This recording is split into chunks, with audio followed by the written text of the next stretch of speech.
When I first sat down with Ryan and Carter, two students from James Madison University, I thought we'd be talking about a casual college pickleball club.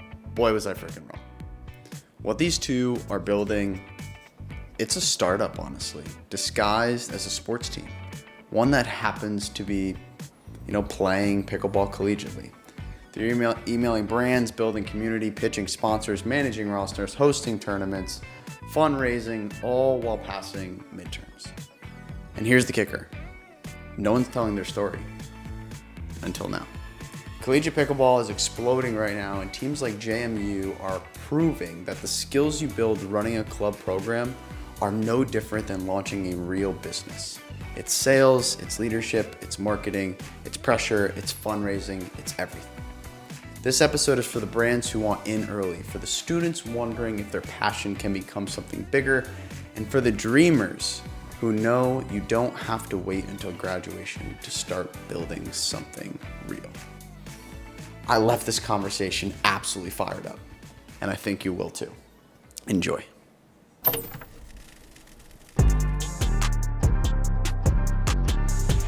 So, I'm going to start with Ryan, and then I'll move to Carter. What is your greatest failure? And we'll keep it athletic. Yeah, that's a good question. Greatest athletic failure. I think the most formative for me, I don't know if it's my greatest in terms of results failure, but I'm going to bring it back to when I was 12 or 13 playing tennis. For those that, have played younger age of tennis, it's a very mental sport, especially when you're young. And I think I was, 12 or 13, and I'm pretty good playing against 16, 17-year-olds. And there was this one match, this one day, where for some reason I wasn't feeling particularly nice to my opponents, and decided to, basically just have a full crash out. A whole bag of rackets broken, cursing, a little 12-year-old cursing at a 16-year-old, and people were just like, what's going on here? After, the second match of me doing it, my dad pulled me aside and, he basically reamed me out. And that's not something that happened too often, or something I really, ever wanted to happen. And that moment has definitely stuck with me on how to approach kind of on-court stuff, winning or losing. And I'm still not the best at it, but I've definitely come a long way and have never, kind of crossed that line since. So that's definitely my greatest failure in terms of, regardless of winning or losing, it's really important to keep a competitive spirit that's appropriate. And I like to think I really live by that now when I play any sport. So that was, super, super formative failure for me. How have you how is that mindset carried forward into having more success today? Because I'm sure there's many, right? Along this journey, you have had many losses building up to this point.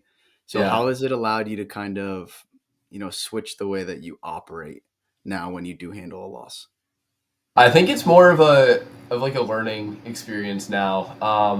I just how to, approach different situations. So, there's kind of three steps of my kind of pickleball transition. It was first learning, and then coming into college as a freshman when the whole Duper thing was really picking up. And I found college pickleball, and we were pretty decent. JMU was as a club, but that was a whole journey of how to learn to be a leader on court, even though I was one of the youngest players at the events. Being the best on your team comes with a leadership role, and I definitely wasn't great at it at the start. But over time I got better. Then it really became, okay, now I'm going to make the step to, this higher level gameplay, individually, doing some pro stuff. And that's where, I really turned to other people for some help. For example, Richard Levernice was one of them in Florida. He does a lot of mental stuff, to keep his own mental game straight, but he was talking about this idea of, just indifference, being okay winning, being okay losing. And I definitely, that caught my eye and caught my ear, and I've tried to, kind of subscribe to that a little more. Although, it is hard. No one likes losing. But True that. especially because it's not my full-time job, I can kind of, embody that approach. Then the next step is, I don't really know, depending where I take my pickleball, uh, aspirations or career, that is, who knows. So like I said, definitely still learning, but kind of just picked up tips and tricks along the way. So we'll shout out Richard here. We love Richard. We've done a bunch of stuff with him. He's an awesome dude, and we have some cool stuff with him coming out. So I'll plug that as well. Carter, you've been sitting on over there thinking about what your response is going to be this entire time. So Yeah. tell us what your greatest failure is. I mean, it's a really tough question, but I think biggest failure, it might be a little more of like a disappointment. But Okay. going back to pickleball nationals last fall, when we lost to Virginia Tech in the second round, it was a really rough game. I feel like I personally got really into my head during the game. I was playing pretty bad and just kind of like getting so far in your head and like confused and just like anxious with everybody watching. It was really disappointing to end up losing that game. And I played soccer my whole life. So going back to like high school, middle school, I always had like teammates that you can kind of pass it off to if you're playing bad. You can sub out of the game and there's other options. But on the pickleball court, you have two players and there's not really a lot you can do if you're having a bad game. So really just kind of like trying to get out of my head was the difficult situation there, but it didn't quite work out. Is there anything that you started to implement today, whether it is, let's say it's some sort of breathing routine or some sort of mantra that you say to yourself to help you kind of refocus or realign back into the game when that anxiety and those nerves are heightening throughout it? Yeah, so I personally I hate doing timeouts when I'm playing bad because it really just gives me more time to think about like everything going on. Um, but what Ryan's really told me to do is just kind of like sit there for a minute, take a deep breath, kind of like forget everything that's going on around you, and just focus on where you're going to hit this next shot, what you're going to do. And I think that's really helped me a lot. But again, like timeouts don't work for me. I can't really just like pause and reset. I need just like a couple seconds to sit there and think about it. It's so true too, though. So even me coming from like more of the amateur perspective, still playing tournaments, right, at as high as a level as I can right now. It's so easy to overlook like the simple things when those anxieties are so high and your mind is just clouded, right? Um, and then you like watch back film. There's so many times when I go and watch back film and I'm like, this was such a clear pattern. How the fuck did I not see it? Right. Yeah. So it's those times when you're like, you're right. If I could just take a deep breath, settle back in, and then observe what's in front of me, 9 times out of 10, you end up seeing the recipe that you actually need to employ. So then that's really good for anybody listening to kind of take to the court. All right, let's get into the collegiate landscape for a little bit. Okay. So, first off, before we get into how much fun I'm sure the collegiate landscape looks like right now, I wish I was in college playing pickleball. What are your guys' roles at James Madison University with the club pickleball team? Yeah, I can start. Yeah. So I'm the current president of our club. I assumed that role last spring. We both joined the club as freshmen our first semester. So call it a year and a half, 2 years later, we took on leadership roles for this year, and we have a president, a vice president, a treasurer, and a secretary as like your core four exec positions. And then we manage a club of 32 competitive members and over 500 social members with 100 to 120 of those players being active on a weekly basis. Wow. So give me perspective a little bit here. So what is like the undergrad population at JMU in comparison to how many people are actually playing? Yeah, it's a good question. We have I want to say around 22,000 undergrads, Okay. and just for perspective, pickleball. If you look at our university recreation or our university like our park recreation, pickleball is beating rental rates. Like when you rent out paddles and balls, it's beating that of basketballs, and Oh, by far and away every other sport. So it's competing with rec basketball, if not surpassing it. At a pretty large university. So that's kind of perspective to even in a pretty remote area of Virginia how much the sport is just exploding. Carter, how about you? What is your role over at the club? Yeah, so I'm the vice president of the club, one of the core four of the exec members. And basically, what I do is I coordinate with other schools, make sure practices are running smoothly, and in charge of uh, organizing which tournaments we're going to go to. So Mm. within our core four, we have like each specific duties that we're supposed to do. But overall, when we have the big decisions coming down to the club, we all have equal say in everything that we're going to do, which I think is something that's really unique and special. So it's not just Ryan telling everyone what to do. All four of us have a pretty equal vote on what we want to do and how we want the club to move forward.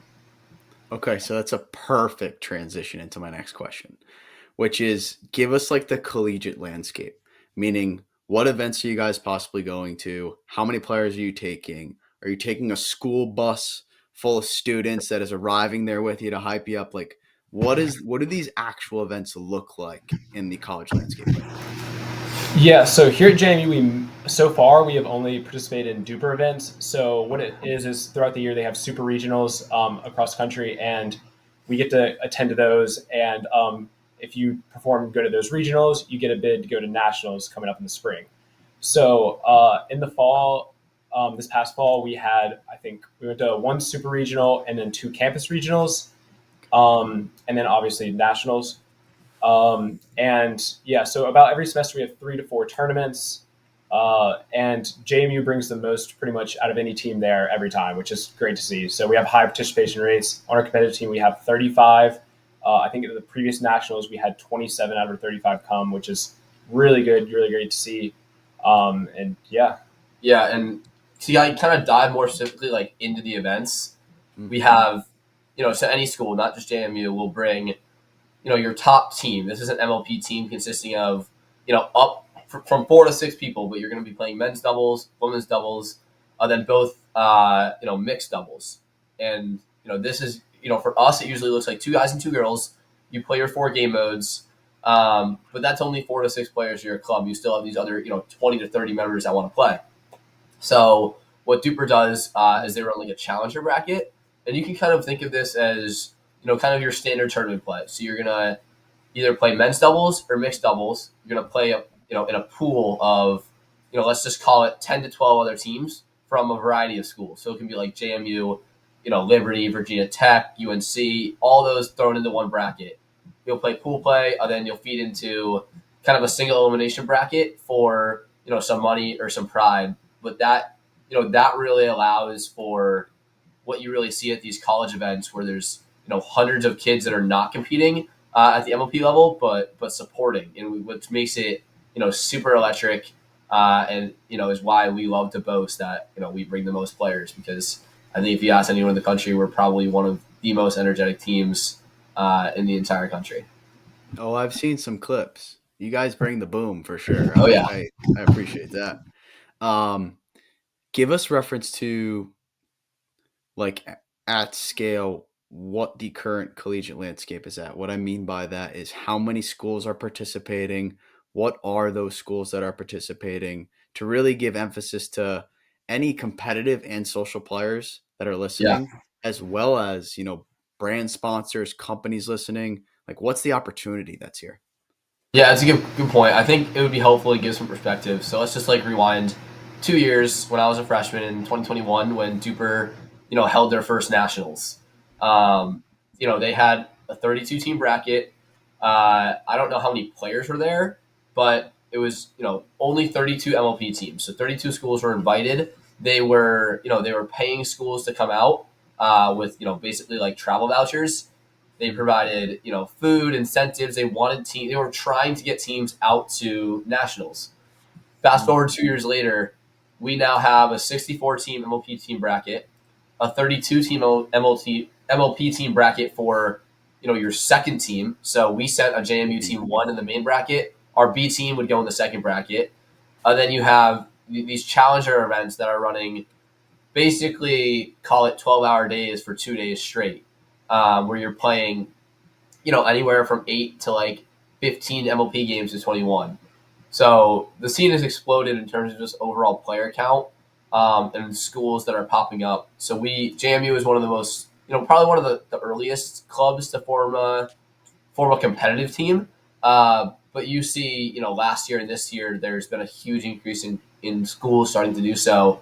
And because it's not NCAA regulated, it doesn't have to be, Division One schools like JMU, UNC, UVA. It can be, your local, basically your community college or any D3 school. It can be anyone. So it's just exploding in popularity, and that kind of transitions to just kind of where the sponsorship space is at. Um, 2 years ago, no one had a sponsorship. I don't think anyone did. And then UNC won. Utah Tech got second. Maybe they picked a sponsorship. Colin Schick was on the team. I'm sure Selkirk helped them out. But it helped that they had a pro player on their team for a sponsorship. Now we look across, every school. Every school is basically having at least one sponsorship if they're a legitimate, top, let's call it top 40 program. Almost every school is getting something for them by one of these big name companies, and that's in comparison to the start of the year where JMU, we signed Engage in August.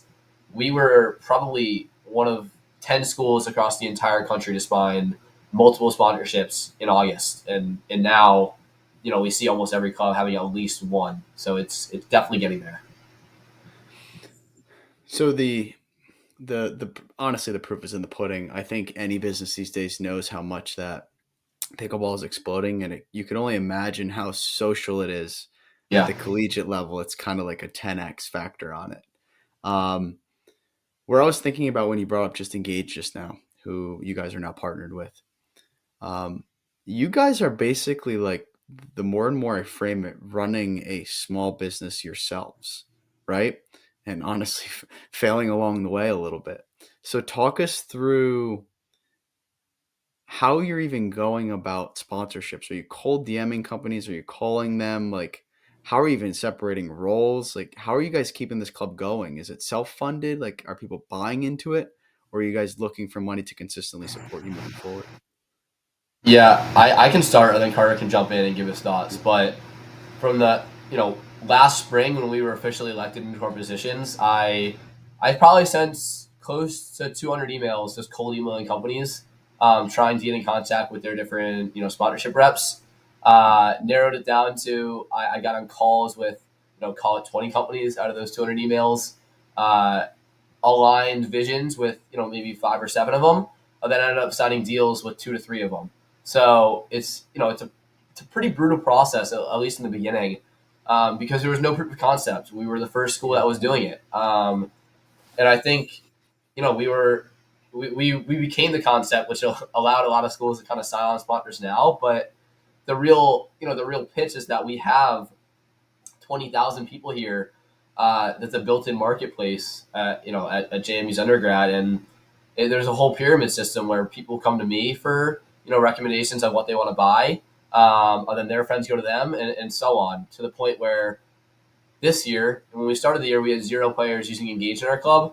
We now have 29 of our 32 like active competitive players using Engage paddles, and on our social team of our 100 playing members, we probably have 60 of them using Engage paddles, and that filters all the way down the system, for a few years to come. So that's huge value. And I will say before I turn to Carter, like on the actual operations of our club, my focus this year was definitely more sponsorship based. So I did give up a lot of time focusing on like operational practice to practice kind of planning, to really go out and do the sponsorship stuff, which I think there's definitely an opportunity cost there, but you can take it from here. Yeah, so when we first were elected last spring, like he was talking about, he just sent so many emails. My phone was getting blown up. I kind of thought he was a little crazy. But then I started to see these calls coming in and companies responding. And after like seeing the whole process, trying to get it to work before the fall semester came around, it was like incredible to see the great work he's done. Gotten our club 3 different sponsorships, and yeah, but outside of sponsorships, we get a little bit of funding from our university. It's not too much, but it helps. In addition to that, we just have club dues, and any additional like costs we have for tournaments, we kind of just, it's out of pocket for the players. So yeah, that's most of our funding is just from sponsorships and club dues. So with that being said, how do you guys prioritize who you're taking actually with you to the tournaments? Because I think So that I think it's sorry. clearly seen that some schools don't prioritize that. Others do. Some schools just rely on their pro players to go and win, which we could talk about the controversy around that too. But how do you guys pick and choose like who's actually coming? Yeah, so there's two different options you can really do as a pickleball club for college, and you can either send basically your top one or two teams and send them all around the country and get them to play in a lot of tournaments, or you can do the option that we do and send pretty much as many people as want to go. So before a tournament, we'll send out a poll to our chat and say it's like open for everyone to come if they want, and we usually have like a crazy number of people interested, almost our entire club every time, which makes our lives a little more difficult, but it's great to see that people are like engaged in the club. So again, most of our tournaments we have over 25 players going, and it's great to see that just everyone can come. Funding is again sometimes an issue, but these players are dedicated. Like last fall for nationals in Texas, we told everyone that they were in charge of getting their own plane tickets, and we still had a lot of people interested in coming, which was something that really showed us the dedication out of these players. Yeah, before we transition, I just want to kind of narrow in on like the culture aspect, because I think that varies club to club, and that's what is really gonna drive your decision on whether you want to be a school. Let's just say like Virginia Tech, for example, where they're sending their top 8 players to 12 different tournaments around the year, or you will kind of want to be more JMU, where we're picking 4 or 5 tournaments, but we're sending our entire school, and that kind of just depends on your culture and what people want to do. So I think to best exemplify that, our tryout process this nationals for this spring, we had, we knew that almost everyone wanted to go. We had like 30 kids out of our 35 say that wanted to go to nationals. Then we were like, okay, how do we make these teams? So we did like a tryout process. We're like, okay, you're going to stand over here if you want to try out for our MLP1 and MLP2 team. Stand over here if you want to do challenger. Expecting like a pretty even split. We had 0 players say they didn't want to play on MLP team 1 or 2, and 0 of them thought that they shouldn't be playing on MLP 1 or 2. So we had our entire club is legitimately fighting for these spots, which makes it ultra competitive within our club, but really drives the desire for these kids to go to these tournaments, play in challenger brackets, produce results. Then that will kind of elevate them to becoming on these MLP1 and MLP2 teams. What you see with a lot of these schools is they have like these pretty set rosters because they either have a pro player, or they have just a system that doesn't really recognize or involve all players of their club in the actual tournament process. Because how are you supposed to, play in these MLP1, MLP2 teams if you're not going to these tournaments and getting better? So that's an interesting aspect as well, and that kind of like relates back to our tryout process in the fall, where we like, decide whether to take new kids on or cut them. But that is basically like the 2 different situations you can have. We're going to get into this a little bit, so I'm glad that you brought this up, because I think in every other sport that you look at, like to make a team, there's a tryout process. In pickleball, it's just kind of been a little bit of the wild, wild west until somebody lays the foundation. And it seems like you guys are at the forefront of doing that. So when you go into tryouts, like what are you actually doing to select that physical roster? Yeah, so when we first came in freshman, that was the first time we ever had tryouts for a competitive team on our pickleball. I think it was around 40, maybe 50 people trying out for like 25 spots. So not super competitive, but still like that was 2021, 2022. 2022, yeah. 2022. And now I think we had around 200 people try out last fall for our club for, again, 30 spots. So it's really competitive. Going into our first day, the 4 exec members that we talked about previously, we're pretty much going around evaluating different players, writing down what we see from them. I think some of us use a rating system kind of. And we also have our previous members that we have to look at. So we have people who are in the club. They're not for sure guaranteed to get in again when they try out. So we have to evaluate them as well compared to new players. So trying to fill these open spots that the seniors left when they graduated, while also deciding these new players, if they're going to be better than the players that we had on the team previously. It's really difficult decisions to make. And we spent hours and hours talking about it, trying to decide who deserves these spots in these teams. But ultimately, it's a really good process, and it's great to see like the demand for trying to be on this club pickleball team. What does the rubric look like? Like what's on that rubric? Yeah, I mean, it's definitely different for everybody. For me, it looks a lot different for me than it does for Carter. But before I say that, I just want to emphasize like one of the founding traditions of our club was that we have every semester we make our entire team retry out again. So when we say those 200 kids are trying out and we're taking 30 kids, that means we're probably taking 25 returners and 5 new people. So you're looking at it like 5 out of 180 are getting selected to our club, which is crazy. And we have had to cut kids that we've taken in the past. But what ends up happening because of this whole system I just described, where we have everyone going to these tournaments, most of these kids are getting so much better within a semester that there's not even a question when they come back next tryout that they're significantly better than the remaining pool of talent that wasn't in the team. But to get into our selection process for girls and guys, there's definitely a different standard. We are troubled at JMU for sure with talent, especially on the female side. So that bar is set a little lower. For me, to be honest, all you need to have is a 2-hand backhand and you're on the team. That's a clear indicator you played tennis, and I'm gonna take you. On the guys' side, it looks a little more. It looks a little more toward consistency. Like we don't really need another guy that has one good forehand drive, but can't dink or do anything else. Like we already have like 15 of those people. We don't really need another one. So we really look for like consistency and overall like ceiling. So that's gonna look, that's gonna be form. Can they dink? Do they bend their knees? Pretty basic stuff, but you'd be surprised how easy it is to tell if someone either is good enough right now, but they don't have like long-term potential. And then the last aspect is you got to factor in, definitely like their vibes on court, make sure they're a good partner, stuff like that as well. I was just going to ask that. There's got to be some mindset on that rubric, right? Like, what's their attitude on the court? Yeah, absolutely. for sure. So, what is your guys' take on the pro players being allowed to play?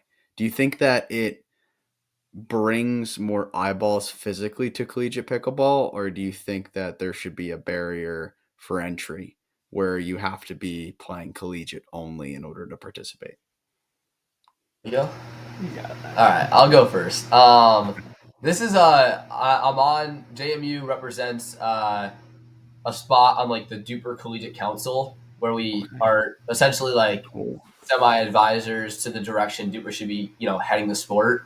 And this is definitely like a serious question that, they're, flirting with. So my opinion is, it does bring a few eyeballs to the sport, but only really when, like this year, it would be hard to say that's not true this year because Jack Monroe and his team won the championship, and like he has the most followers out of like basically any pro, and just like the most like content engagement. So like for sure that helped. Him winning is good for the sport, like eyeballs wise. But besides him, it doesn't really add anything. It almost takes away from a lot of just like the integral part of what a college sport should be, especially a club sport. So like in the last year, it's getting so much more dependent on like money for these college kids that are pros, which just is like isn't really the direction that college pickleball should be going. And the prime example of this is like JMU, where when we won a tournament in the fall, we got first place. We won, we got like a $1,800 check. There was no second thought in our minds that check goes straight into the club bank account. Like that's used for, we want to use that money to go fly out our challenger players to nationals. Like there's no thought about that. But then you have, these teams that have pro players on them. The most obvious being FAU. They have, 3 out of their 4 players are legit APP pros, where if the money wasn't involved, they wouldn't play. Like if they didn't get an equal fourth of the winnings that they played in college pickleball, they literally just wouldn't play because there's no incentive for them. It's their jobs. And that just, to me, that kind of takes away from what, especially a college club sport should be, and a sport like pickleball. So I would like to see the college credit limit raised. So right now you have to take 6 credits, which is just 2 classes to play college pickleball. I would like to see that be at least 9 for an undergraduate student. So, you don't have these players taking 2 credits online and traveling the country every weekend playing pickleball. But that's just my opinion. How about the graduate half? Are you okay with someone like myself who has been out of the collegiate game for a while but goes and takes a graduate class and can jump on the pickleball team? Uh, I don't know, not really, but I understand like it has to be. Like I would be okay with if that credit limit was like 6, 2 classes. That's a legit workload for a full time working adult. But it is kind of annoying to see like out in Utah, just these random 25 and 26-year-olds spawning up with like 5'9" dupers, just like them winning like that. Like for example, University of Washington this nationals, their average age was 25 on their team. They didn't have a player below 5'0", and I don't know how they lost. They ended up losing somehow. I don't really know how, but like if they won, no one would have cared. Like Yeah. same thing. Like if they made the finals, like TCU, I don't think anyone knows a single player on TCU. Like not to say like they're not a great school, but like just being in college and going to like all the events and like knowing the other schools just adds so much to what the events can be. Um, so as long as like that kind of like collegiate integrity and funness element is retained, I don't really mind it. But it just becomes a problem. But there's no way to get rid of it because it's a huge liability issue if it were to be. Carter, do you see it also holding back like the competitive want for other players to have the chance at making the team? Like it's kind of like I have no shot at even making the team now, so I'm not going to even try. Yeah, I mean, I can see the graduate students being a problem. Obviously, you're older, you could have more experience, your strength at this point. But I really think just I don't have a huge issue with graduate students. I think almost there's some sort of like age limit because I know like some people from NC State, they're like over 30 years old, and like it's all right. But like if you're going to a college pickleball tournament, you have like an 18-year-old freshman playing a 30-year-old. It's just, like there's sometimes it's just like issues with it, and people don't love to see it all the time. Um, I don't really know what the solution is though. Like you said, there's liability issues with it, but I think increasing the credit limit definitely is something they should look towards to kind of dial in on who actually is a college student and separate that a bit from pro and grad students and stuff like that. Hmm. So in this behind these closed doors with this duper collegiate board, what are some of the other issues that are being discussed that you're trying to solve in those conversations? Yeah, a big one pre-nationals was so the professional players in Major League Pickleball, they just switched over to a different scoring format. So they're doing side out scoring. They still have the same structure and Dream Breaker stuff, but that was a big discussion on whether the college team should go that way. Originally, when I first got on the call and they asked for my opinion, I was like, well, I think it just makes sense to follow the pros. Like obviously the way college is the scoring right now is by far the best it can get, in my opinion. Don't take the thing. But originally, I was like, you kind of just need to follow the pros, especially because one of their goals is developing this like path to pro pipeline from college. So it made sense in my mind. You got to just do what the pros are doing. But then I forget who it was, but someone made a great point about how a lot of collegiate sports differ significantly from their professional sport in both scoring and structure. And I ended up agreeing with them, just basically saying, hey, like there's no better way to do college pickleball right now than MLP with the freeze with the Dream Breaker. Don't switch a thing. So the overall consensus among college players is they want it to stay how it is. But there is definitely an argument for converting certain aspects of MLP, whether it be the actual scoring or the Dream Breaker, etc. So those that's one of the major decisions. The other ones are kind of just like kind of small things like what you can change in events, kind of tweaks you want to be made to just a format, time of day you want to play, like stuff like that. How did this board come together in the first place? Did Duper call you guys and say, "Hey, we're looking to put this board together. Do you have someone who wants to sit on it?" I think they shot out an email with just kind of interest, and then they kind of did like a vetting process and was like, okay, this person's qualified to be in this board. Let's put them on there, basically. But JMU will definitely always have someone on the board. Even when I pass it along, it's we've been one of the founding schools in Duper and a huge contributor and partner with them, not just from the actual like merchandise side, but in helping them make some decisions. So we want to have a say and be involved in those conversations. Carter, on the rally scoring here, are you a fan of it or are you on side out scoring? I'm a huge fan of rally scoring. I think it's kind of what makes college pickleball. It keeps it fast paced. People are a little more entertained because the matches are constantly switching between like women's, men's mix. It's pretty fast paced game because of the rally scoring. And also, I think we polled our club to see who was interested in changing it versus keeping rally, and I think almost everybody wanted to keep it rally. I've talked to players from other schools; most want to keep it rally. And I see like the vision with trying to follow the pros and kind of have it as a pipeline, but I think keeping it as separated from pros and kind of its own thing is really cool to make college pickleball interesting and a little more unique. Where I completely agree with it in the rally scoring standpoint in collegiate is the fact that highly involved at every point, meaning not only for you cheering when you're on the offensive side of the ball serving, but you're also cheering against the other team when they mess up because you're getting a point out of it. It's a little bit different inside out because it's not a 2 point swing, right? You're not only gaining a point and losing a point, you're just like, you could take more risk inside out, right?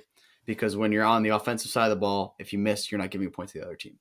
So I can see from your guys' standpoint, like it really keeps everybody that you're traveling with highly engaged in every single point of the match. Um, Definitely. okay. So we're going to move on to a little bit of a fun piece of this. Okay. Okay. What's the social element of this like? Like, are you guys walking around campus, big guys in the block, high dupers? Like, is that leveraged on Tinder? Like, what is the actual what does the actual scene look like from a social element in college these days because of pickleball? Yeah, I think our club over the past year has grown socially a lot. We've everyone on the team is like really good friends with each other. If you see somebody like around campus, you're always like having a conversation with them. And something I thought that was really cool to see was the incoming freshmen on the team last fall, and they all became basically best friends because of club pickleball. So seeing these kids join the club and like almost finding their like college friends through the club is something I thought was really cool and special because again, me, when I came in freshman year, I found my friends through club pickleball, and seeing more people do that with our club is something that's really cool to see. And outside of that, we're basically hanging out like every weekend. We have the clubs doing some sort of event. We had formal last weekend where we had a lot of people come, and it's fun, and definitely our club is like really good friends with everyone. So it's definitely fun to be involved outside of the court. 100%. And just to kind of further like iterate that point, like we made it a big emphasis this year for our exec team to kind of make it as friendly as possible for like our freshmen. Carter and I became friends through pickleball on my freshman year. I now live with three of the kids on the team. The freshmen that are now turning to sophomores next year, they're going to live together. So really just this like we're traveling together, we're around each other a lot, but it's also this ultra competitive and super fun environment. But socially, obviously, like the pickleball kids are not like your studs of college for sure. Like that's just not what pickleball is. Most of these kids are not in like Oh, that's fraternities awesome. or crazy groups, so we're definitely a little more nerdy by nature. But what it does at a big university with 20,000 kids, if you're not in a fraternity or some sort of, Greek life group or, whatever group, there's not really a place for you to, kind of fit in socially sometimes, whether like from a party scene or just like a weekend scene. So Yeah. club pickleball has been a spot for, not only myself, but a lot of our newer guys to kind of fill that gap. And without it, who knows what their JMU experience would look like. So it's super rewarding to see kind of just people find their people and find their groove at college and in life through our club. So on that Duper board, have you guys discussed, putting like a dating element to it or what? It's like, hey, here's uh, my Duper and here's my bio. I think it's funny enough you mentioned. I think Duper had a horrible idea of integrating some sort of not dating, but some sort of matchmaking thing on there through an app, which was a horrible idea. But it got shut down pretty early. So You brought up something that was kind of unique though, which is like obviously you're going out, you're socializing, you're partying in college, right? But how is that being combined with pickleball? Like rather than going to the bar, are you guys going to a pickleball facility and playing pickleball and having a couple of cocktails? Like is that the new social element that we're seeing? I wouldn't take it that far. At the end of the day, we are still like semi degenerate college students. So Decently normal. yeah, decently normal. So Tuesday, Thursday, we have our practice. We have like, our seniors at practice on Thursday. We have 6:30, 8:30. You know, they're leaving at like 7:45, 8 to go to the bar. So like, there's still like that element. Like it is still JMU. Like it's one of the, You're a probably the college. biggest party school in Virginia. So it's still fun. But like, those two, especially at nationals, the social drinking element in pickleball often do combine. So that's fun. Now we still do definitely crack pickleball jokes. Now, like you get made fun of if you're Oh not yeah. like a 4-0. Like there's still a lot of pickleball banter, I would Of say, course. but not drinking on the courts or anything like that. Yeah, yeah. I could see that. Oh my god, I could see you guys torching each other for Duper ratings. Oh yeah. Yeah. Especially I could see after going to a tournament and like losing to somebody that you have no business losing to, just like Yeah. never leaving them, hovering over their head the entire time. I get Yep. that completely. I want to get a little bit now as we kind of roll to a close of like what the future is for collegiate pickleball. Like, what does it look like? And where I want to start with that is we talked about Duper a lot, right? But the APP has their own thing where they have collegiate events, as Yeah. well as like the NCAA hasn't gotten involved, but they're involved in many sports. So like, what is the dynamic between all of these, governing bodies? Like, is there one that's going to be the leader? Obviously, it's Duper now, but what is it going to look like? Yeah, I think this has been a good question. I think the last 2 years, or really just last two semesters, have really shaped. I think the club, like JMU club's priority list, and kind of answered this question. So you have Duper; they're definitely at the forefront. We love Duper. They've treated us very well, and what they excel at is this MLP format. They kill it. They do a great job with the top 4 to 6 players that are representing from each school. They do an amazing job treating them amazingly. But at the end of the day, JMU or any other school, those top the 4 to 6 players, they're not kind of your target audience that you want to get registration costs for these tournaments. So Duper, we brought 30 kids. Only 4 of us were playing MLP on the first team. So 8 of us on the second team. So, 8 out of our 30 kids were playing on MLP. The other, 12? 22? Sorry, math is hard. 22 were playing on, challenger brackets. So what Duper is kind of lacking in right now is they are struggling to nail down this like challenger bracket format and really creating like the best experience for these challenger bracket kids. Because at the end of the day, we are going to go to the tournaments that best serves our club as an entire, as an entity. So we are going to serve our 22 players because they have a strong voice in numbers about where they want to go. If APP can nail down how to get the best experience for them, that's going to in turn lead to the best experience for our top MLP teams because they're cheering for us. They're going to be happy. We're going to be happy. The exec's going to be happy. So Duper really has to just be a lot more conscious about how to better serve everyone not inside their MLP team brackets because that's where they can lose a lot of their market share right now if they don't get a lot better at that a lot faster than they're doing. Carter, are you guys also looking at like how these events can give the club more exposure as well. Like if the APP was doubling down on broadcasting or even sponsors that are there at the event, is that something that may push or sway you guys to go a different route if that brand exposure for JMU is really there? Yeah, I think brand exposure is definitely something that's important to us, and I feel like Duper has done a good way or a good job at that by giving different things. Like the All Star Game is a great way for us because Ryan's one of the top That's players in cool. the country, so it's giving him kind of a chance to represent JMU at a higher scale that we don't always make it to as a team, but he can individually do that. And I think that's something that's really cool that they added. But yeah, I think if there's ways to like have more tense these events with companies trying to reach out to these clubs and provide sponsorship opportunities or even just like early connections to these other schools, even some of the smaller schools that don't quite have sponsorships yet. I think that would be something that'd be really valuable and kind of sway some of these schools to go to APB versus Duper if they can really nail down kind of ways to create connections with these brands.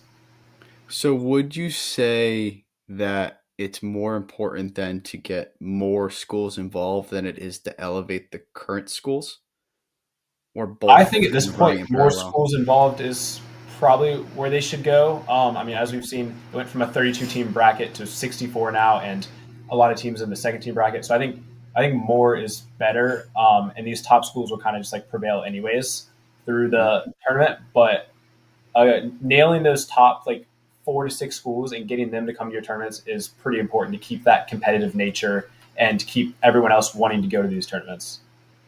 Yeah, I can't wait to attend one myself. Yeah. Um, we're actually talking about to Duper behind the scenes some teaser stuff on how we're going to get to the next nationals to broadcast it. So that'll be fun. Well, I Uh, think before you transition, I think that's yeah, important too because like Duper does have a good job, does a good job with their connection. So we have a lot of good people in Duper that that we know and trust, including the broadcasters. We're very good. We're partners with the broadcasters, so they give us a lot of exposure as well. But the real underlying like advantage Duper has over the APP and the NCPA and whatever else is just the budget. mm, APP, they lack the production budget. They don't have the budget to, get out sponsors to their event or, just kind of or even book the same facilities that, Duper can book. But I think what you will see is as mm.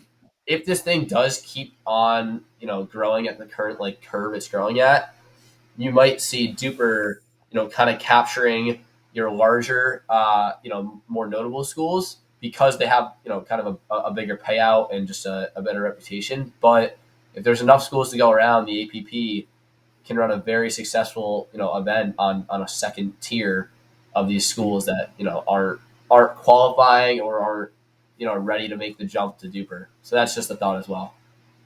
It seems, I mean, the demand seems extraordinary. So Yeah. I can imagine that they would have an easy time filling a completely another avenue of collegiate pickleball. Yeah. How about from the future from a social standpoint?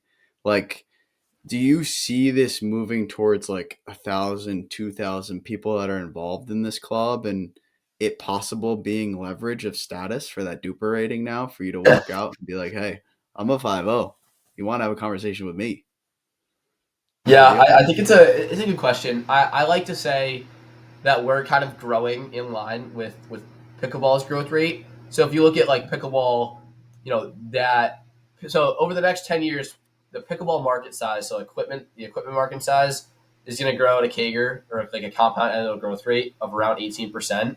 So I think our club is going to grow around 18% in total size over the next 5 to 10 years. And I say that not because our Nice. capacity isn't, we could take on a lot more um, in terms of like, obviously we want to have as many people as possible, but we're subject to so many constraints. One of them being our school's infrastructure. Right now, we Mm, only have, we have 8 pickleball courts that are, they're lines, temporary net courts on tennis courts. So we don't have dedicated practice courts or we don't have enough. We only have 8. So we can't take on, if we have 2,000 kids in our social club, they're going to all show up to practice and they're not going to be able to play. So that's mm, going to, supply and demand just kind of dictates our, total capacity. Um, and that's why I like to say we're going to grow in line with the market cap of pickleball, because as that kind of market size grows, JMU's interest in getting into investing in pickleball is going to grow with it, and we'll kind of grow proportionally there. So that's kind of my forecast, but that could be off, and it does depend on school too. Like UVA can probably do a lot more than we can, capacity wise. Well, what's the timeline you think on having your own courts at JMU for So the club and then moving it into a, D1 sport in itself? What do you think the timeline is on that? We've talked with the University Recreation, and they've said within the next 2-ish years they would hope to have permanent courts for us. Now, obviously, they're seeing the players at our indoor courts, how many people are there at all times. They're counting our players at the outdoor courts and seeing the numbers really growing at a rapid rate. So this timeline could be moved up, and we hope it is. But again, we're held to the constraints of the university at this point, so there's not a lot we can do with that. Do you think when people are making decisions on what college to go to, that permanent pickleball courts is something that is in that thought process? that's an interesting question, because it's not one I would have said yes. I would have said a hard no on that last year, but running our Instagram and kind of, we've done a really good job getting exposure on the collegiate pickleball, scene. And I personally had a lot of kids in Virginia. I'm from Massachusetts, so I don't grow up in Northern Virginia or any of these Virginian hotspots. But I've had kids reach out to me personally and be like, "Hey, I'm coming to JMU next year. I want to join the pickleball team." The first thing they're doing on campus is they're joining our team. So that makes me think there's a pretty big incentive for these kids to come to JMU because of our team. I don't know the correlation on that, but it's definitely something to be thought about. I know Indiana out there and out in Utah, they're given scholarships or NIL money to go play there. So that is also a pretty interesting development. Those are more, Yeah, that's huge. Indiana is one of those programs that's a little more developed, and that's a prime example of a really good support system from their school, and how the club's been able to leverage their school support and really turn it into almost a business at this point. So it depends on the pace of your university. Like Liberty, for example, they're getting, what are they getting? They're getting some crazy stuff, aren't they? Yeah, I think they're in coaching staff, permanent courts. I think hopefully coming soon. I don't quite crazy know the timeline, stuff. but yeah, it's crazy. It just depends on your university. It's crazy.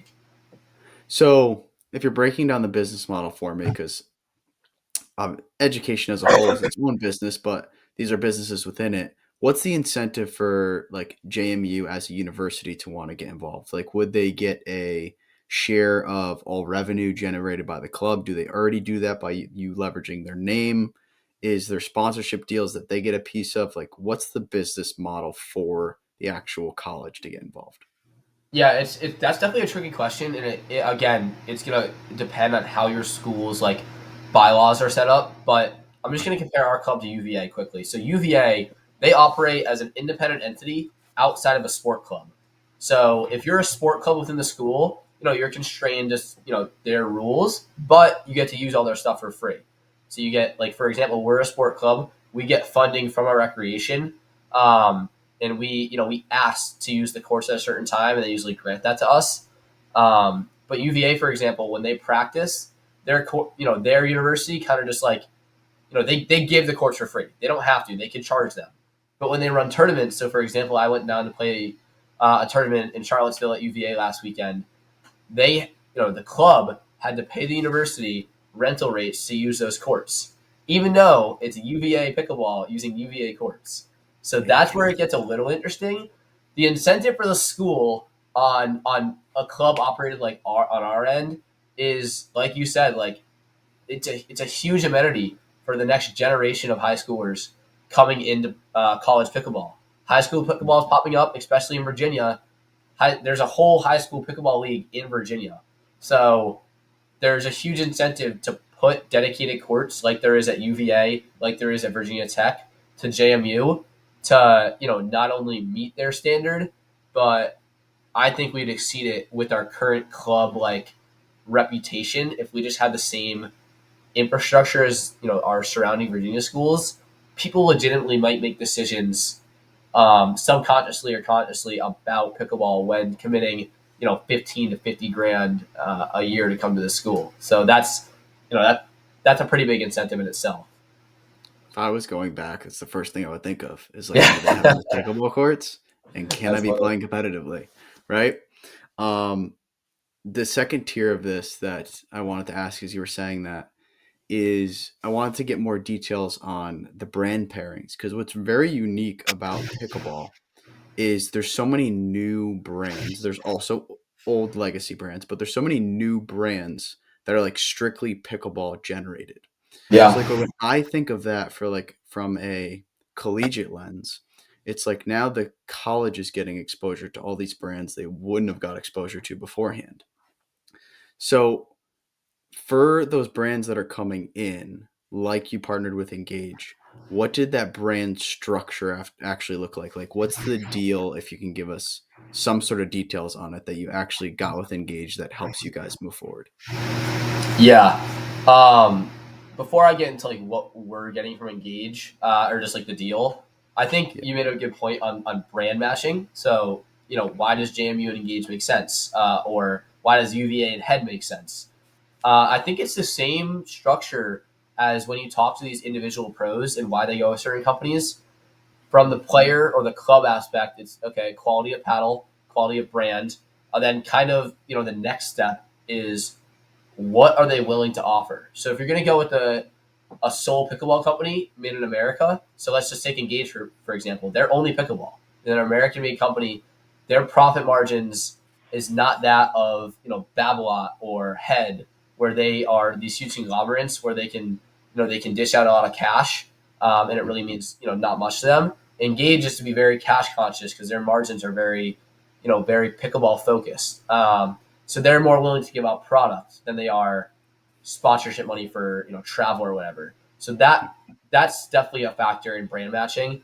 For us with Engage, it made a lot of sense because they were kind of going into this like test trial of let's just like put our feet in the water in this college space and see what happens. And obviously I was like, okay, me first. So we got the deal out. We're getting 64 paddles a year from them and that's in the contract that's structured as 8 paddles a year for our top 8 players or the players playing at MLP. Um, Next come contract renewal time, that's going to be something that's talked about because 8 paddles a year, if you're an average college pickleball player, you don't need 8 paddles a year. That's a lot of Yeah. paddles. Then they're going to give us, our top 8 players are getting bags. We're going to get balls. Engage just came out with some, new balls. If we want them, they'll kind of give them to us as well. Then what we're doing for them is really a few things. So exposure on our Instagram, we're going to post them twice a month at a minimum. And then what we're going to do is we're going to try to go get them as much exposure on live stream as you can. So on our jersey, we have an Engage logo. We're repping that every time we play. And we're on live stream more than your average school. So that's nice for them as well. So that's kind of your typical structure. And a lot of the times the kind of disparity between what makes a club good for a company and what makes it bad is one, product sales. Does the club actually filter in this loyalty of are their players using the brand that you just signed with? So are our players using Engage paddles? Then two is the exposure. How much are we posting them? What kind of content are we posting? And does it align with their vision? So that's kind of that overview. So building on that, this is kind of perfect segue. Building on that, Carter, I'll have you chime in here. What needs to be done to give collegiate pickleball that more professional feel, right? It kind of starts with brands coming in, giving you the swag, giving you the outfits, right? Helping with the atmosphere. But from like a broadcasting standpoint, to even look deep into the future, if we're talking about, the college football playoffs, like what needs to get done to actually give us that professional broadcast for collegiate pickleball? Yeah. You want to start on this one, Ryan? Yeah, I can kind of give a thought at least. Yeah. It, it depends. Like, I think coaching would help. Like, Okay. so like, I think that gives it a more professional feel, right? If you have a coach on the sideline, that is going to emulate kind of a professional environment. Still have the same energy, but a coach really like that symbolizes like, oh, they're serious. They're putting in work and practice. Like that just is a symbolic figure of professionalism. Um, but I guess on the back end, I think sponsorship managers or like agents would be kind of cool. You know, for example, it takes a lot of hours to go out and one, find the sponsorships, two, maintain the sponsorships. That's a whole added responsibility that no other sports club really has to deal with besides pickleball. So if your university can kind of outsource that to someone, or your club can find someone, whether it be a parent of the team or someone that's passionate, that'd be a huge value add. I think there is something to say about how much I've learned doing the process, but not everyone's going to want to be, year over year, there's not going to be people that want to put in that much amount of time doing it. That would give it a more professional feel for sure. I don't know. I don't really have anything else. I think that's probably it. How about some of the biggest struggles you guys have had as a club? Like, what are the biggest challenges to actually keep driving this boat? Yeah, so as we talked about, everyone wants to play on these MLP teams, and it's highly competitive. So our biggest struggles are when tournaments are coming around. It's like the week of registration, and we have to decide who's going to make it on these teams. So we usually start off with some sort of tryout process, whether it's during practice times or we tell some people to meet outside of our practice times. And what we really start out with is Ryan is kind of in charge of evaluating. So he's guaranteed basically on that top spot because of he's good. And that really helps us keep a non like biased way of somebody who can choose who's going to be on this team, because I'm fighting for a spot, our secretary's fighting for a spot, our treasurer's fighting for a spot. So all of us trying to play on this team and also being a part of the decision process is something that's a little biased. So having Ryan there really helps. But outside of our tryout process, we meet for hours and hours and hours talking about who has these skills, what teams will match like well with each other, who has chemistry, who can handle the pressure, and different aspects like that.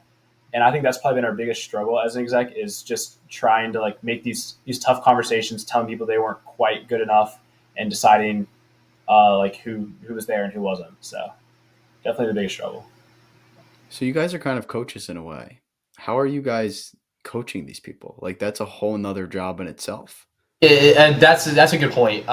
So I definitely am pretty vocal with like what I can say, especially on court. But when you transition it out to like a holistic club view, not everyone likes to be coached. So it's very individualized. So last year when I wasn't an exec member, and I was just a kind of a normal member of the club that just happened to be pretty good at pickleball, I'd give out tips basically every point of practice. Like if people wanted to receive feedback, so I'd be like, hey, just do this, and I'd say like the same few things over and over again until it got like kind of drilled in their brain. But this year, as an officer of the club, I kind of took a step back from doing that, just because I was like, wasn't really sure if people were going to be well receiving it, because it can be a little bit annoying me just saying the same thing 12 times in a row to drill in your head. So, but what I found out through kind of like our feedback process from our club is that they like that stuff. So it's definitely something I went away from, but people in the club actually, would have rather me stick with it. So it's kind of something I've transitioned back to, where, I'm not only playing and trying to coach the MLP one team, but when we're watching these challenger matches, giving, on-court feedback or feedback in practice, not just from me, but, from Carter, from anyone that can give insight. People appreciate it, even if it, doesn't seem like it with their game face on. So that's definitely a tricky one as well. Do you think, I guess, in a coaching lens and outside of it, you getting like exposure to so many different playing styles allows you to learn a lot quicker in this retrospect? Because like you are seeing hundreds of kids play Yeah. all the time, and they all play slightly differently. Do you think that has elevated your game in any way, getting exposure to so many different playing styles? I mean, I can speak personally. Like we have this one of my roommates. His name's Tate. He plays like the most unique style of pickleball ever, and he hits some really funky shots. So that definitely yes. But to give a specific example where I think it can be negative, so my other roommate David, he's like a 4.0 on Duper or whatever, but I drill with him all the time. So what ends up happening is he has these like 5.5 skills, but his consistency is like a 2.5. So he has like really niche parts of his game that are very, very good from drilling with me. So like example, his sliding counter is great because I just speed up him, for 2 hours every time we drill. But then he can't hit more than 2 drops in a row.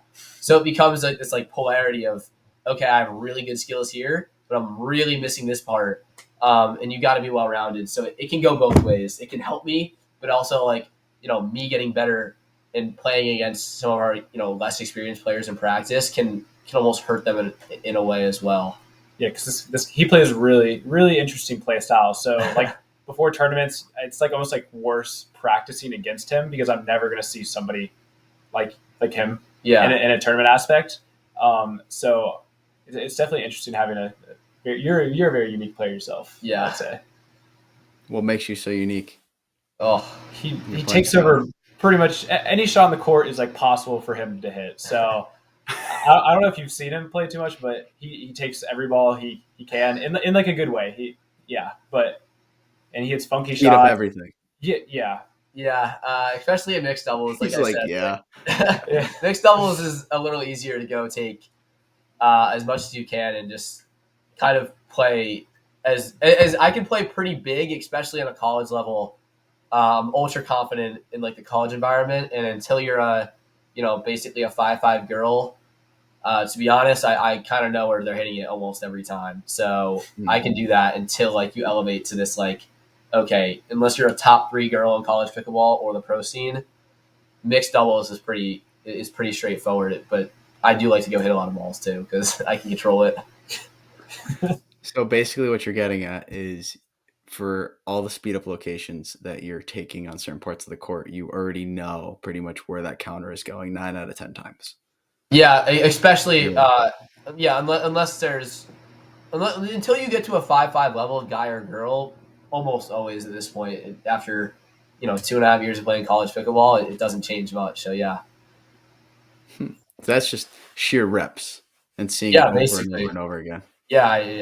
To be honest, it's just reps on reps. How about biggest mistakes? Give me 1 or 2 mistakes when you guys are like, damn, we fucked up, but we got to figure out a way to fix this. I'll go first. So yeah. I definitely, like I said, like what we mentioned earlier, all 4 exec members have an equal say. That's very important to us because like I definitely made a lot of mistakes like recruiting wise. So you can imagine evaluating 200 kids, picking 30 players, 10 of them, 5 to 10 being unique is very hard. It's very, very selective.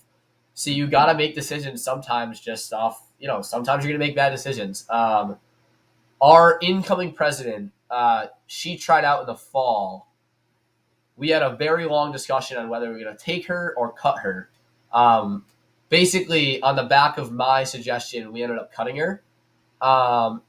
And by sheer luck, the girl we took ended up dropping out of JMU like the day before we had to put in our roster submission for the club and for jerseys.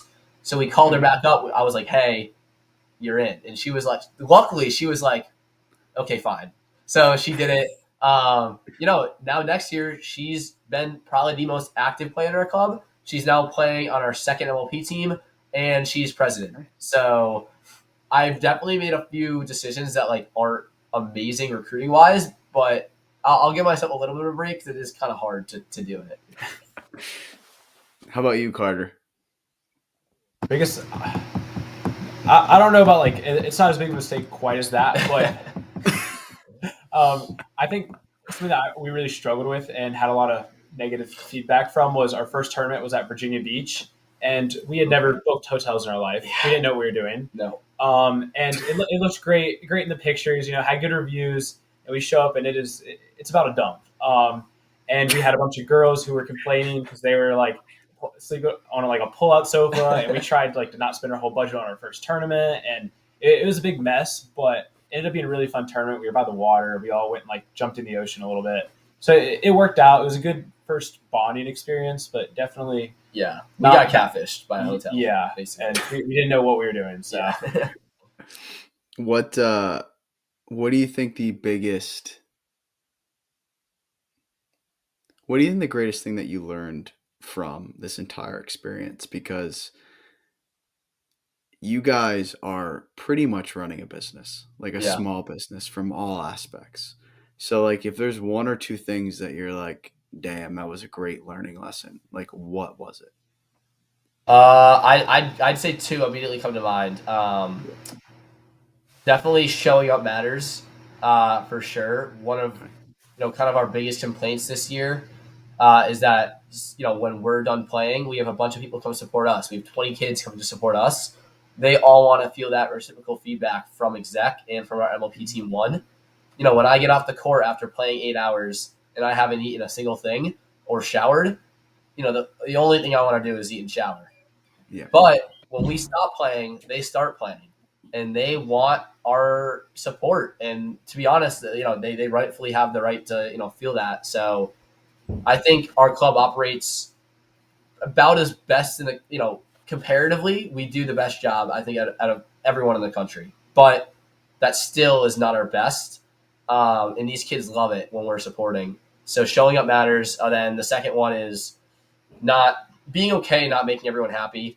Running an org, a business, whatever, you got to have some tough conversations and kind of make some decisions that everyone's gonna be happy with, and just kind of like learning to just not let it affect you is important as well. So that was good too. Did one pop in your brain, Carter, while you were sitting there? yeah, I think something that I thought was really important that I learned was being like transparent with the club. So our first semester, we kind of struggled with this. A lot of our decisions were made behind closed doors, and we didn't really like communicate that well with the club. But I feel like after some feedback, we realized we explained how our like selection process for these teams were, where our money was being spent for these tournaments, and kind of just like being more transparent with all the decisions being made within the club was something really important that we tried to implement in our second semester of being on exec. That's awesome. Yeah. Before we get into our couple closing questions, is there anything that we didn't talk about today on the podcast that may be at the forefront of your mind that you would at least want everybody listening to know about or hear about or even learn? I don't. I think I would like to say I'll throw out an idea about how other clubs should be going about getting sponsorships, because I think I've learned a lot. And I think there needs to be a pretty concise business pitch, and I think it's about the same for every school, to be honest. Whether it's true or not, the pyramid system is essential to getting a college sponsorship. So, my example when I got on these phones with these sponsors is, hey, like, here's how this works, right? So the 10th best player on our pickleball club, when they see me playing and they see me wearing stuff, when they, when their time comes to purchase a product or a new paddle, new shoes, they're going to say, hey, what do you use? What do you like? What do you recommend? I'm going to send them a list of 5 links, right? They're always choosing from one of those 5 links. Always. They're not just going to say, fuck this guy's opinion, I'm just going to go with something else. They're always choosing it. Then that process just gets repeated. The 20th best player looks at them. They're going to say, hey, what do you use? They're going to say, oh, hey, Ryan told me this. Oh, Ryan's the best. He knows what he's talking about. I'm going to get this. Then it filters all the way down, not just competitively. Then the social team kids who are looking to play pickleball and they want to get a new paddle, they're going to know someone on the competitive team. They're going to ask him. So it filters down to the entire system. And that geographical reach really reaches far. I'm from Massachusetts. I go back home. My 2 best friends are now using Engage paddles. My best friend's girlfriend's now using an Engage paddle. Her friend just bought an Engage paddle. It goes everywhere. So as long as your club is loyal and you're super committed to the brand you're signing with, it can really be a positive impact for the sponsor. And I feel like clubs can get undersold sometimes on just like that ideology of like how valuable their club can actually be to these sponsors if done right. So that's the pitch, and that's the way you got to go with it. I love that. Anything, Carter, that came to mind? You don't have to say anything. Yeah, I don't think anything. So our last, I'll give you our first closing question, which is tradition now on this podcast. Which, Carter, I'll start with you. All right. What is your greatest fear moving forward? I think my greatest fear moving forward, like with the club, is a little bit of like losing control. So obviously, I've been a part of this club for a long time, and I've seen it grow, and it's a little scary that I'll be a part of the club next year, but will not be on exec, and seeing what these other kids are doing with the positions. I know they're going to do great, but again, like the fear of unknown, you never know what could happen. It's a little scary.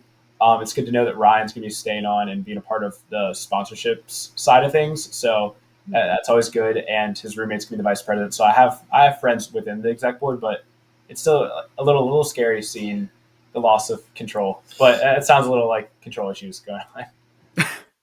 No, I get it. I mean, it's when you've put so much effort into something and you are starting to find traction and success, the last thing you want is to pass it off and it just, all fall to nothing.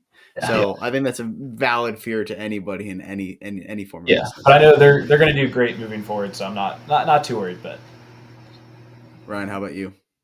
Yeah, a little more personal focused, but I'd say the fear of missing out. I've got two pretty great things going for me right now. I've got the pickleball side. That's kind of not taking off, but I'm doing pretty well individually. And then I'm also doing like this whole finance thing in school, where I've got a pretty good gig this summer. So I think either way, if I kind of put too much effort in one and not enough in the other, I just this fear of not being able to kind of tap the what I think is of pretty unlimited potential in either sector. I think finance wise, I can do some pretty cool things. I think I have the right mentality for it, and the traits to kind of survive on Wall Street. But on the other end, I think I'm young and I'm not going to be getting much better at pickleball as I age. It's kind of now or never. So, and there's definitely a balance and a trade off with either one. So I know either way, I'm definitely going to be kind of just like conscious about what I'm losing on the flip side. So that's probably mine. What is do you know which way you're leaning? Are you leaning pursuing a pro career in pickleball and just It's having gonna. kind of unproblem It's a finance good or question, and everyone asks me. Everyone asks me it, and I have no idea. But it's gonna depend on the summer. I'm going down to New York, and I'm gonna hopefully enjoy my internship and my team. But also, there's some pretty good pickleball in New York City, so I'm just gonna kind of flirt with it, try to get better at pickleball. And if things are going well and it's undeniable, then it is what it is. But if not, and I really enjoy like kind of the equity market side or the debt side of my internship, then I think I'll probably go toward there. So I'm not too sure yet, to be honest. let me before I ask you guys our final question, let me ask you the question for anybody listening that is in that rising pro sector. Like, what does the avenue look like if you decide to go pro? Like, do you move to Florida? Do you start training with the other pros? Do you now hire a physio, a nutritionist, a personal trainer? Like, what does the journey actually look like if you commit to something like that? I think for me, it depends. Like I'm in school, so it's different for me. I have a whole senior year, but if I really wanted, if I was really making the effort, I'd probably just go online for my last year and then move to Florida. And in terms of like the training and stuff, I'd find someone down there to help me out with that stuff in terms of like what to do. Like Rich, for example, he's got it pretty, he's got it nailed down. He live like the life down there is crazy. It's not real. They're not tapped into like anything that's going on in the real world, and it's awesome and horrible at the same time. When I was down there for a week, I had a blast. I played pickleball 3 times a day for an entire week. I came back and like read the little like financial newsletter I read, and I've never felt like more out of tune with reality. But for that 1 week, it was absolutely fantastic. So the avenue is you move to Florida or you move to Texas, and you hire. Probably the first thing I would do is like a mental health coach or someone to help me with the mental side. And then go from there. So Okay, our final question. So this one's a little bit philosophical. And one of you can answer it, both of you can answer it, doesn't matter. I'll let you go first. But basically, what we're looking at is we're looking at a book. So imagine that a book is being written on the collegiate landscape of pickleball, or even as pickleball as a whole while college is growing. Once that book is written, there's that final chapter that's going to talk about, the founders, how collegiate pickleball was made, and what it consists of. What would you want that final chapter to really say as JMU's role as part of this foundational building of collegiate pickleball?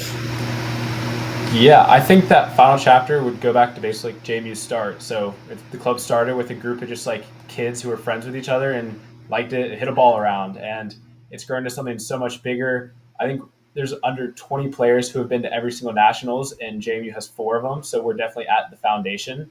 But I think that final chapter, kind of wrapping it back up, would just look at the start of everything, where it was just a group of friends who like to hit a ball, and it's grown to like something so much bigger. And I feel like we're still only on like chapter 2 of the college pickleball story, but we're moving along at like really fast rate.